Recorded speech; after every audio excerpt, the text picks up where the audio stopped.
Je suis vraiment ravie d'être là aujourd'hui et d'entendre et de contribuer à ma modeste mesure à cette réflexion autour de l'attractivité des métiers du soin.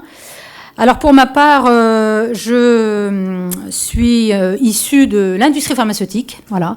J'ai travaillé pendant plus de 35 ans dans l'industrie pharmaceutique. Et ces dernières années, je me suis passionnée plus pour l'innovation organisationnelle dans la santé. Je suis partie notamment à la rencontre. C'est un peu ce que disait tout à l'heure Madame Bénichou, l'idée d'aller chercher des solutions, enfin des réponses. Voilà, je suis partie à la rencontre des personnes, des pionniers français dans le secteur de la santé qui essayent d'innover et surtout de réinventer leur organisation concrètement au quotidien pour redonner plus de pouvoir d'agir à leurs collaborateurs. Et donc c'est ce qui a donné lieu à ce livre, voilà, donc, dont je suis très fière, bien sûr, et donc qui est sorti début 2020, voilà, et qui finalement répond à la question de Madame, tout à l'heure c'était Madame Roussillon, je crois, qui disait il faudrait compiler tout ça dans un livre. Et ben, j'ai presque envie de dire, c'est fait, voilà. Non, parce que effectivement, je vais vous raconter tout ça. Donc je suis désolée, je vais être obligée de, voilà. Merci beaucoup. C'est Joséphine. Merci beaucoup, Joséphine.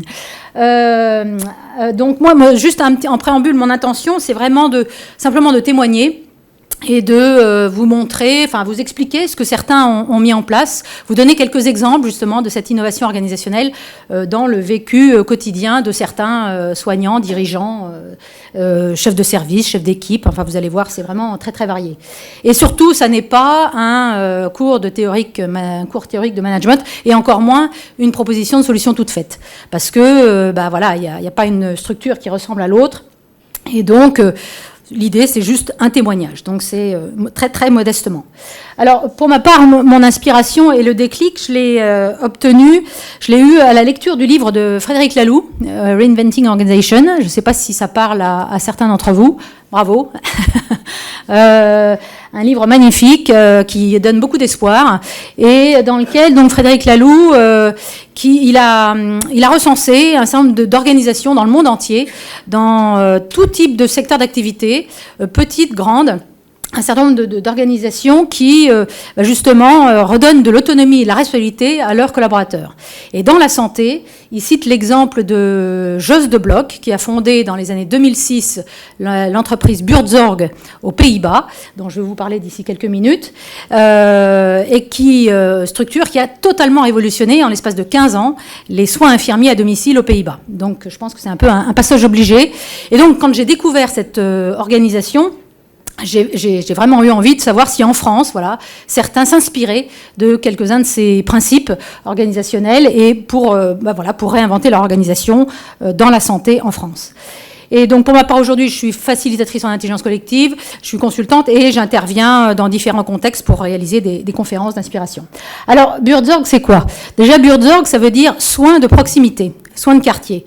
Le contexte dans lequel Jos de Blok est en 2006, c'est un contexte de soins qu'on connaît bien, nous, ici en France, de soins taylorisés, donc où le travail est prescrit par certaines personnes et exécuté par d'autres. Donc forcément, il y a un hiatus, il y a une souffrance des soignants, il y a des structures pyramidales énormes qui n'ont aucun sens, et il y a une insatisfaction, la souffrance des soignants, et il y a aussi une insatisfaction des patients qui en aura le bol de voir passer des gens qui viennent les voir sans aucune coordination avec ceux qui sont venus avant et ceux qui viendront après. Et donc il a l'idée génial, simplissime, mais génial, de monter une structure avec un fonctionnement autour d'équipes autonomes d'infirmiers. Donc ces équipes autonomes, elles sont 8, 10, 12 infirmiers et elles assument tous les rôles et toutes les responsabilités qu'assumait précédemment peut-être un coordinateur au siège. Et donc ils vont simplement il n'y a plus de chef dans ces structures-là, dans ce mode de fonctionnement, il n'y a plus de chef, il n'y a plus de manager. Et donc, elles ont forcément toute la responsabilité. Et donc, elles vont se répartir les rôles. Et donc, il va y avoir quelqu'un qui va s'occuper plus un infirmier qui va s'occuper plus de l'aspect trésorerie, l'autre qui va s'occuper plus d'être un peu le mentor des nouveaux arrivés dans l'équipe, l'autre qui va s'occuper plus d'être le garant de l'esprit d'équipe, un quatrième qui va s'occuper d'être en lien avec les acteurs du soin locaux, du territoire, une personne qui va s'occuper plus de la gestion des plannings. Bref, autant de rôles que d'infirmiers et des rôles qui tournent. C'est-à-dire qu'il y a à aucun moment, l'idée c'est qu'il y en ait un qui prenne l'ascendant sur les autres. Au contraire, l'idée c'est que chacune monte en compétences et acquiert, puisse prendre en charge tous ces rôles successivement au fil du temps. Voilà, tous ces rôles en général, ils tournent tous les 6-12 mois. Bon, ça dépend des équipes. Et donc, il n'y a plus de chef. Mais il y a quand même des conflits, forcément. C'est inhérent à l'être humain, il faut l'accepter, et c'est même parfois très fructueux. Et par contre, ils ont des coachs pour les aider, si besoin, à résoudre des questions compliquées, à traiter, à résoudre leurs conflits. Et encore une fois, le coach n'est pas là pour prendre les décisions à leur place. Il est là simplement pour les aider à réfléchir, leur faire se poser les bonnes questions pour qu'ensemble, elles trouvent la solution, les réponses qui leur correspondent. Et donc ces équipes autonomes d'infirmiers, ils s'organisent entre eux, ils se réunissent très régulièrement. On parlait d'équipes et de pouvoir y communiquer ensemble. Ça fait partie d'un des piliers. Ils se réunissent très régulièrement pour échanger sur leurs difficultés, leurs réussites, etc., la prise en charge des patients. Et puis ils recrutent leurs pairs. Voilà, c'est l'équipe qui va recruter les collègues qui vont intégrer l'équipe. Deuxième pilier très important de cette structure, c'est une prise en charge holistique, on en a parlé, globale, de la personne dans toute son entièreté, dans toutes ses dimensions, avec un objectif qui est de maintenir son autonomie, d'aider le patient à retrouver son autonomie. Et la première question que pose un infirmier à un nouveau patient, c'est qu'est-ce qu'on pourrait faire pour que vous puissiez vous passer de nous ?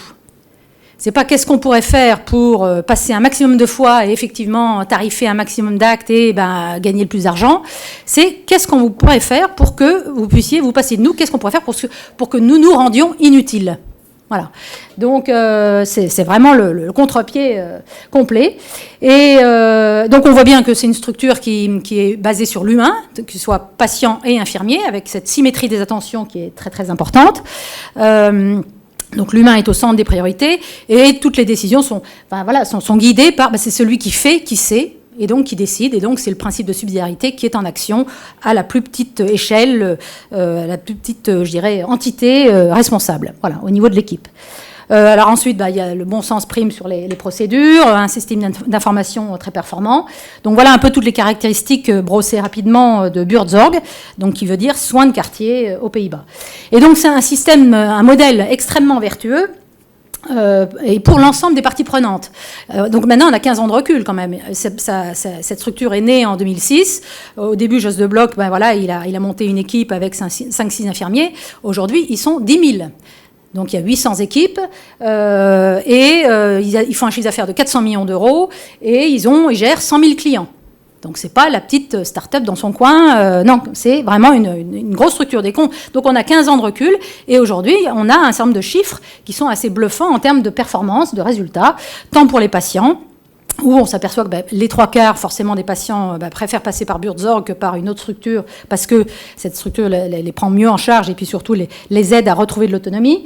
Au niveau des infirmiers, on peut dire que la preuve est faite puisque ils ont voté avec leurs pieds. Les 2/3 des infirmiers hollandais travaillent chez Buurtzorg. Donc voilà, c'est très très bluffant et en termes de les statistiques sont là et parlent d'elles-mêmes en termes de réduction d'arrêt de travail et de turnover. Voilà, j'ai pas besoin d'en dire plus, c'est vraiment très très impressionnant. Et alors pareil, autre partie prenante, la sécurité sociale, les deniers publics, là aussi c'est extrêmement performant puisque on s'aperçoit qu'il y a in fine, il y a une réduction du nombre d'heures de soins nécessaires d'environ 50%, parce que les équipes aident le patient à retrouver son autonomie. Donc, au bout d'un moment, le patient arrive à se débrouiller tout seul sur certains gestes, sur certaines choses, et du coup, ça fait faire des économies au système. Il y a beaucoup moins de recours, donc, enfin, une réduction d'un tiers des recours aux urgences. Et quand il y a besoin d'aller à l'hôpital, eh bien, la durée de séjour moyen est vraiment réduite.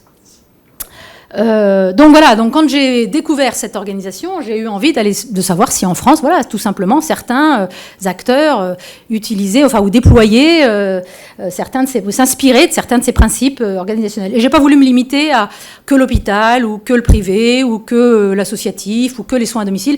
J'ai un peu rencontré tous ceux qui me tombaient sous la main, par bouche à oreille, voilà. Et donc, tout ça pour dire qu'il y a, la bonne nouvelle, c'est qu'il y a un certain nombre d'innovateurs et de pionniers en la matière, certains dont on a entendu parler ce matin, et d'autres. Donc, dans les soins infirmiers à domicile et soins et services à domicile, eh bien, il y a un certain nombre de structures, d'organisations qui aujourd'hui s'inspirent de ce mode de fonctionnement sous forme d'équipe autonome. Donc, Soignons Humains, ils travaillent sur les soins infirmiers à domicile. Ils sont implantés dans le nord de la France. C'est une association.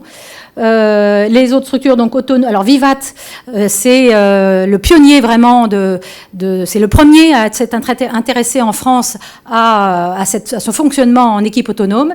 Ils sont implantés dans le nord de la France. Il y a 200 personnes qui travaillent, il y a 200 auxiliaires de vie qui travaillent dans cette structure.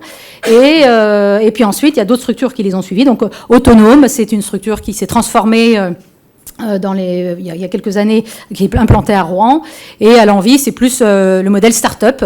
Donc c'est une petite structure parisienne, mais pareil sur un mode de fonctionnement en équipe autonome. Mais pas que.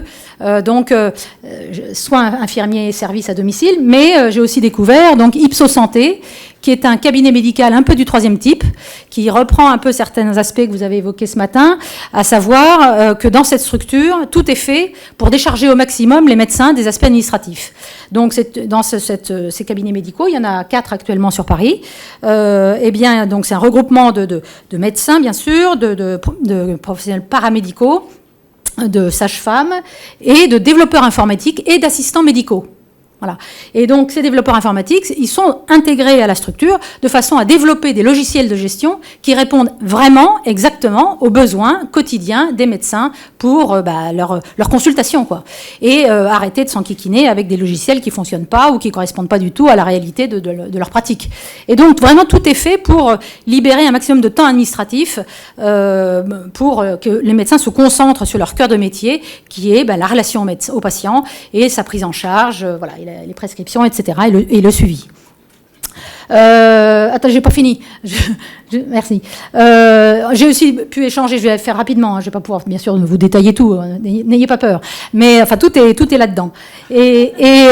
Donc, j'ai aussi rencontré 2 caisses d'assurance maladie. Voilà, autre structure très très contrainte quand même, c'est des grosses structures en général. Donc des caisses d'assurance maladie qui sont sur ce chemin de la transformation pour, encore une fois, redonner un peu plus d'autonomie et de responsabilité à leurs équipes. Et puis aussi, j'ai pu discuter avec Stanislas Desjoncker qui dirige le laboratoire Biose, qui est implanté à Clermont-Ferrand et qui est spécialisé dans le microbiote. Et donc, Stanislas, voilà, à un moment donné de sa vie, il a récupéré cette entreprise de son père et avec un mode de gestion un peu pyramidal. Et à un moment donné, ça ne correspondait plus à ses valeurs, quoi, tout simplement. Et donc, il a mené vraiment un gros travail de transformation pour redonner de l'autonomie à ses équipes. Et puis, il a fait ce travail, justement. L'idée, c'était de mettre le travail au service des collaborateurs et non pas l'inverse. Ça, c'est très important. Et donc, mettre le travail au service de ses collaborateurs, c'est en fait faire le lien entre les besoins de ses clients et les talents, les compétences de ses collaborateurs. Et donc, voilà, essayer de mettre un peu plus en adéquation ces 2 aspects. Et donc, quelque part, il image un peu comme ça, en disant, moi, je suis passé d'une SARL, Société Anonyme à Responsabilité Limitée, à une Société Anonyme à Responsabilité Augmentée. Voilà, un peu pour le clin d'œil. Et puis, la bonne nouvelle, c'est qu'il y a aussi des innovations à l'hôpital, dans des établissements hospitaliers, je parle au sens large, y compris dans les structures privées. C'est exactement l'exemple de Dominique Pont, à la clinique Pasteur, qui pratique un management aimant, avec cette double, compréhension du mot aimant, dont a parlé tout à l'heure Mathieu Sibé. Voilà, et donc tout à l'heure, si j'ai le temps, je développerai un petit peu quelques mots, je dirai quelques mots de la démarche participative.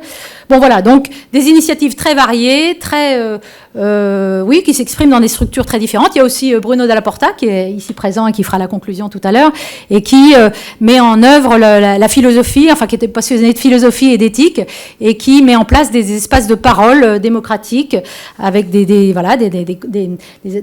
consignes très précises pour prendre soin justement des équipes de façon à les aider à prendre soin des patients.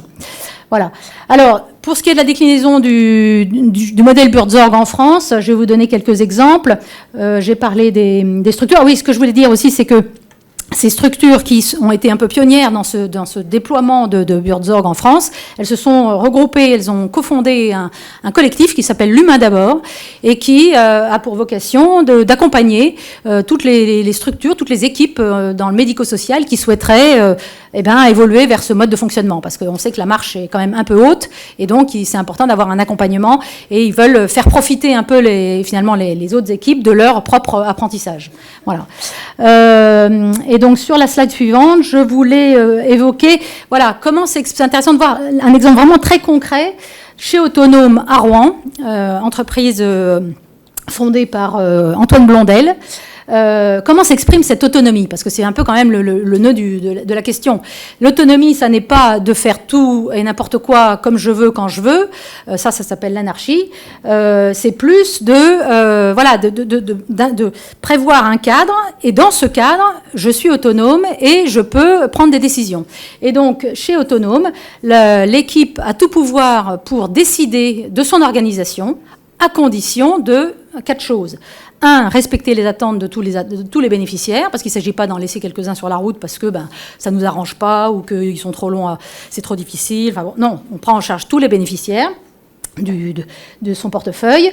On respecte bien sûr la loi et le code du travail, parce que c'est pas parce qu'on va travailler d'une façon différente, de façon un peu plus autonome, qu'on va travailler n'importe quand, tout le temps, H24. Non, il y a des lois, il y a des lois, il y a un code du travail à respecter, donc ça c'est très important. Respecter l'équilibre économique et s'engager à être acteur et orienter solution. Voilà.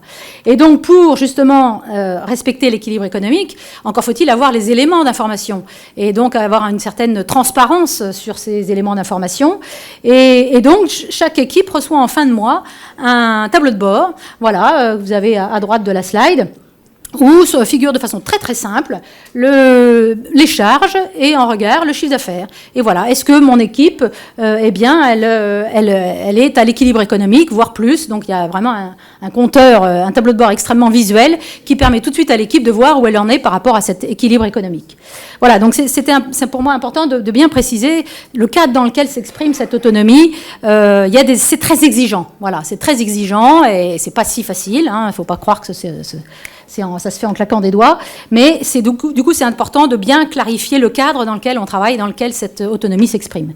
Le deuxième exemple que je voulais vous montrer, c'est une expérimentation très intéressante portée par Soignons Humains, donc qui est dans les soins infirmiers à domicile dans le nord de la France.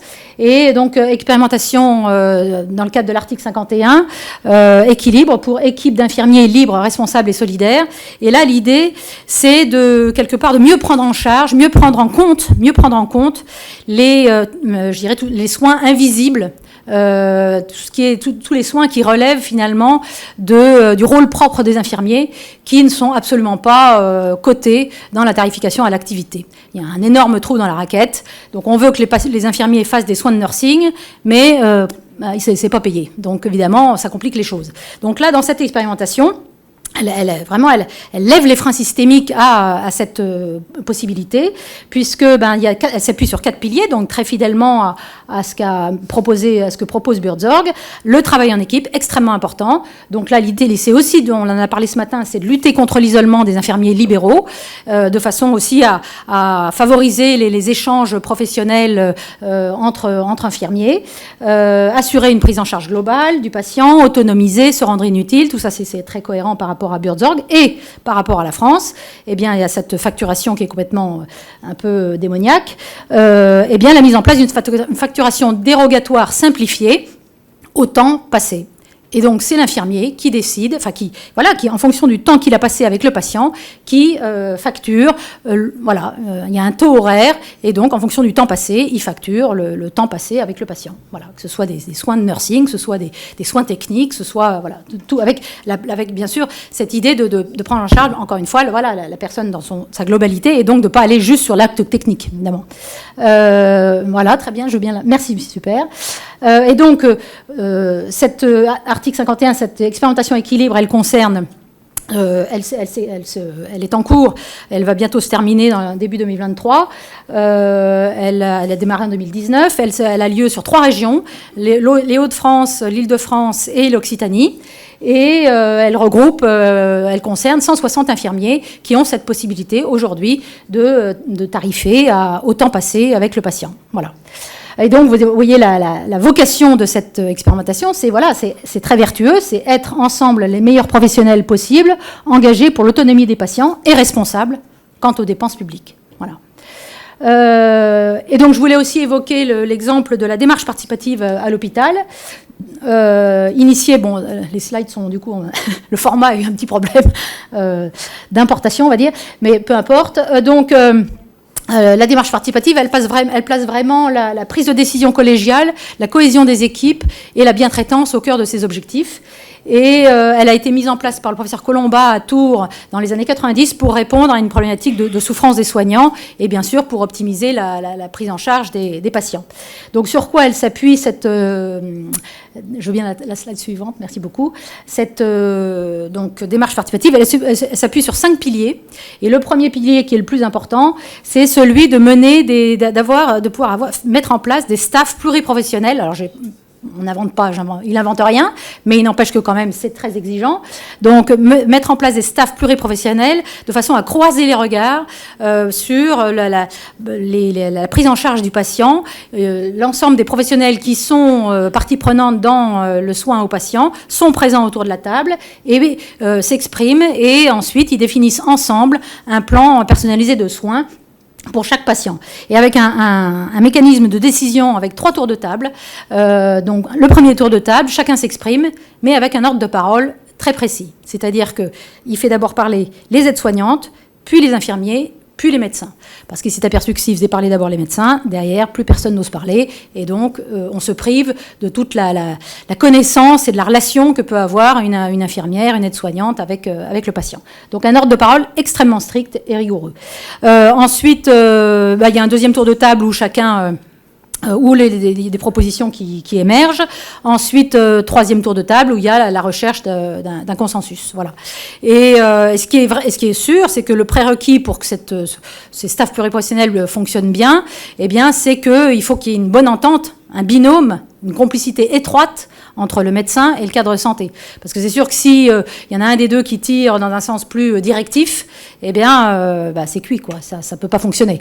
Donc c'est très important qu'il y ait vraiment une belle complicité entre le médecin et le cadre de santé pour mettre en place cette démarche participative. Après, les 4 autres piliers, c'est la mise en place de formations internes à l'ensemble de l'équipe, donc sur des sujets transverses, où là, en équipe, les personnes qui s'expriment moins souvent, moins facilement, elles vont avoir la possibilité d'avoir un peu plus la parole, et ça va fédérer un esprit d'équipe, une identité de groupe qui sera très porteuse.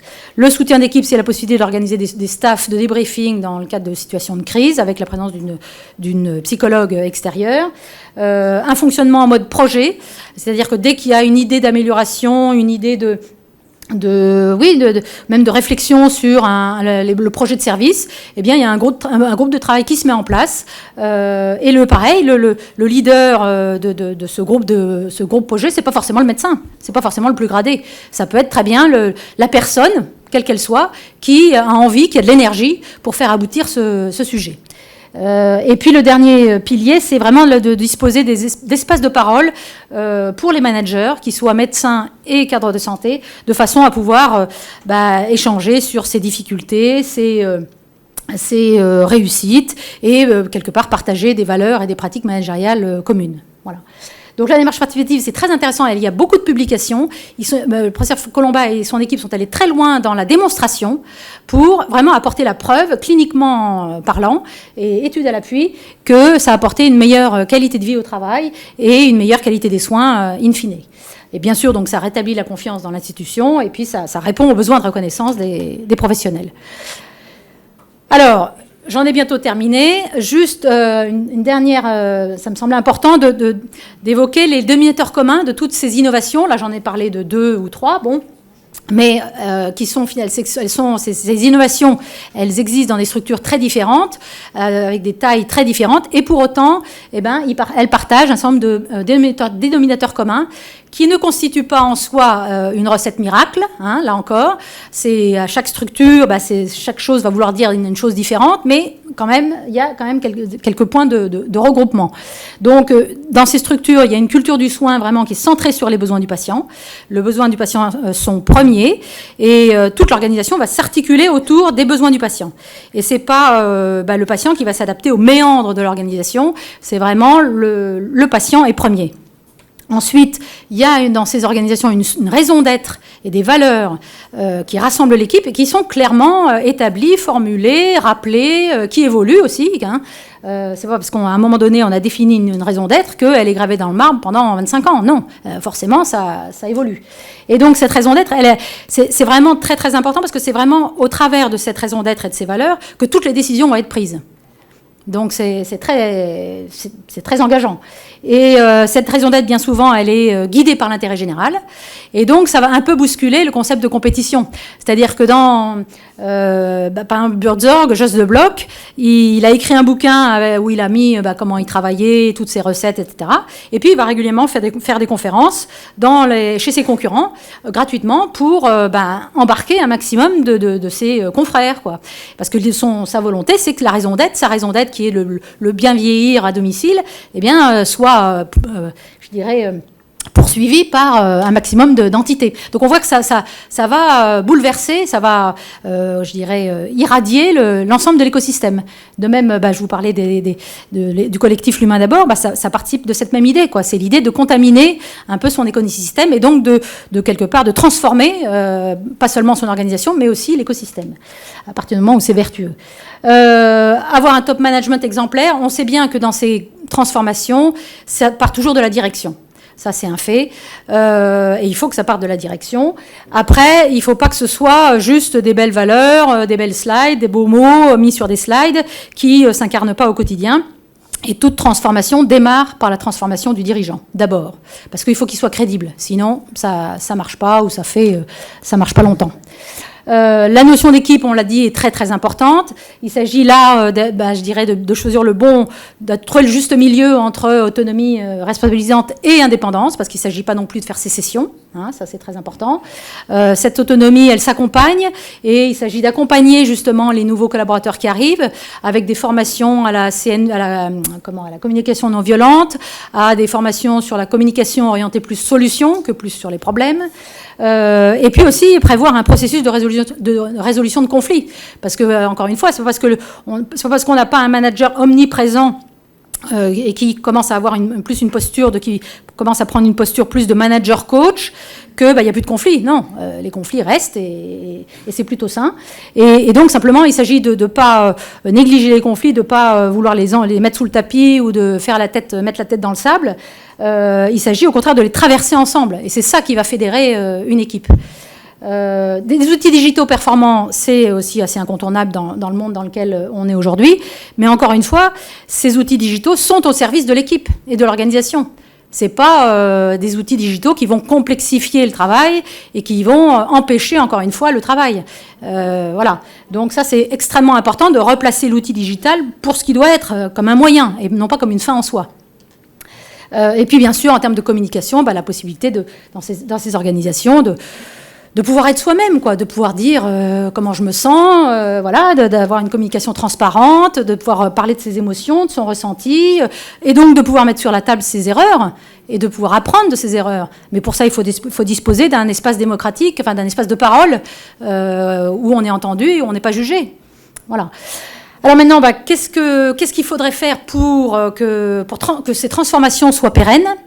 eh bien, il y a vraiment 4 territoires de transformation à bien avoir en tête, à bien prendre en compte.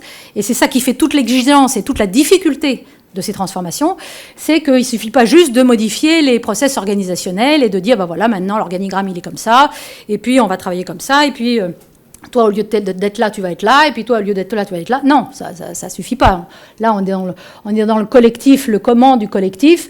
Bon, bah ok, c'est un aspect, c'est important de réfléchir ensemble à comment on va prendre les décisions, jusqu'où on est prêt à lâcher du pouvoir, enfin bon, et à discuter de tout ça. Il faut aller plus profondément, ne serait-ce qu'au niveau collectif, pour soutenir le changement culturel. Il faut s'interroger sur quelles sont au sein de la structure, quelles sont nos croyances limitantes, quelles sont nos croyances stimulantes. Voilà, l'organisation a ces croyances stimulantes et limitantes, donc il faut les mettre sur la table et pouvoir en débattre. Quels sont les on-dit et les non-dits, voilà, de façon à vraiment pouvoir transformer en profondeur la culture de l'organisation et de façon pérenne. De même au niveau individuel, eh ben, il va falloir oser la confiance et l'authenticité, et c'est pas forcément simple. Et donc il s'agit de réfléchir quelle est ma façon d'être en relation, quelle est ma façon d'accompagner mes équipes, dans ma pratique personnelle du pouvoir, voilà, comment je me positionne. Mais il ne s'agit pas s'arrêter à ça, sur les façons de faire, il s'agit d'aller plus profondément sur ces façons d'être. Comment, par rapport à mon ego, voilà, qu'est-ce que ça me fait de lâcher du lest à mes équipes, c'est pas forcément facile. Quelles sont mes fragilités, quelles sont mes valeurs, quelles sont mes croyances, mes ressentis, bon, voilà. Donc on voit qu'il faut, pour avoir des transformations, c'est ça, c'est vraiment l'enjeu, pour avoir des transformations qui soient pérennes, et qui soit pas juste le jeu d'un leader un peu charismatique du moment, qui fasse un peu comme un feu de paille. Eh bien, il faut vraiment travailler en profondeur sur le pourquoi, tant à titre individuel que collectif. Voilà, et ben j'en ai presque terminé. Je voulais vous suggérer un peu de littérature et aussi attirer votre attention sur un podcast qui est extrêmement enthousiasmant, qui s'appelle Les Transformateurs, et on interroge régulièrement des professionnels de santé, des patients, voilà, tous ceux qui sont dans l'écosystème du secteur de la santé, qui essayent de faire bouger un peu les lignes pour qu'ils nous expliquent ce qu'ils font, ce qu'ils mettent en place. Voilà. Autant vous avez ça pour les innovations dont j'ai parlé, mais autant là-dedans vous avez une mine d'acteurs qui concrètement expliquent comment ils font, comment leur est venue l'idée, et voilà, ce qu'ils mettent en place pour changer petit à petit changer l'écosystème. Voilà, écoutez, je vous remercie, je serais très contente de répondre aux questions. Le podcast, c'est Les Transformateurs, ça s'appelle Les Transformateurs. Voilà. Est-ce que vous avez des questions? Moi, j'en ai une. Ah. Pour vous, c'est lequel le meilleur, finalement? Comment? C'est lequel le meilleur de dispositif managérial, levier? S'il y en avait un à citer qui a fait vraiment ses preuves et qui pourrait être adapté rapidement. C'est très compliqué de répondre à ça de façon générale, de faire des généralités. C'est tellement structure, individu dépendant. Moi, je peux dire que j'ai été bluffée et je suis bluffée par toutes ces équipes dans les soins et services à domicile qui redonnent de l'autonomie aux auxiliaires de vie. Voilà, des personnes qui n'ont pas un bagage intellectuel forcément très important et qui pour autant sont maintenant, dans ces structures qui se mettent, qui s'y mettent parce qu'ils sont face à un mur par rapport au secteur actuellement, et donc qui cherchent d'autres solutions et qui essayent de se transformer comme ça. Eh bien, ces auxiliaires de vie, elles retrouvent. Elles respirent, elles retrouvent une posture, elles sont fières de leur boulot, elles sont fières d'être actrices, de pouvoir faire leur planning, de pouvoir décider ensemble, de pouvoir de discuter, d'échanger, d'avoir le temps d'échanger. C'est incroyable, Donc moi, ça me donne des frissons, voilà. Mais ça correspond pas à toutes les structures, à tout le monde, donc ça va pas être c'est ce que je disais au début, C'est pas un modèle à appliquer de façon, c'est pas une recette magique, Voilà.